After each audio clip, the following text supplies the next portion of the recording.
কিন্তু শাহ আলম ভাই রয়েছে।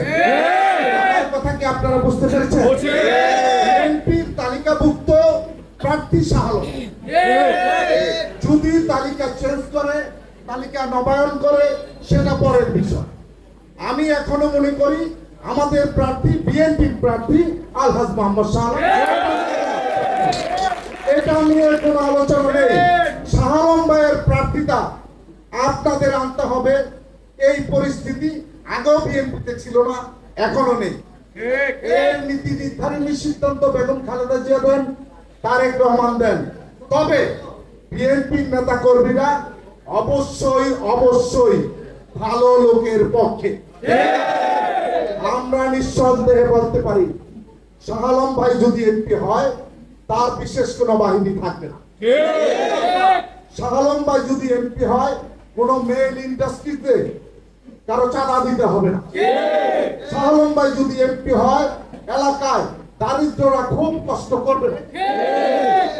সকলদের পাশে সে সকল সময় পারিবারিক ভাবেই তারা রয়েছে। আর যদি নির্বাচিত হন তাহলে তো সাথে রাষ্ট্রও থাকবে। আমাদের কাজটা কি? আমাদের কাজটা এই শাহ আলম ভাইকে সঠিক পথে ব্যবহার করা।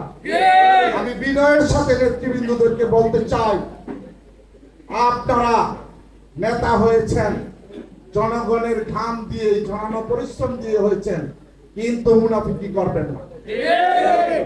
নিজের অবস্থান ঠিক রাখবেন, কর্মীদের সাথে নেতার পরিচয় করাবেন না, তাহলে কিন্তু এই নেতৃত্ব থাকে না, ধ্বংস হয়ে যায়। আজকের অনুষ্ঠানে যে যতটুকু পরিশ্রম করেছে আপনাদের নেতা, আমাদের নেতা শাহ আলম ভাইয়ের পঙ্খুনে পঙ্খুনে জানা উচিত। যদি আপনারা না জানিয়ে রাখেন, ফরকা পরে নিজেরা করতে চান, তাহলে আপনাদের মুখোশ কিন্তু কর্মীরা খুলে দিবে।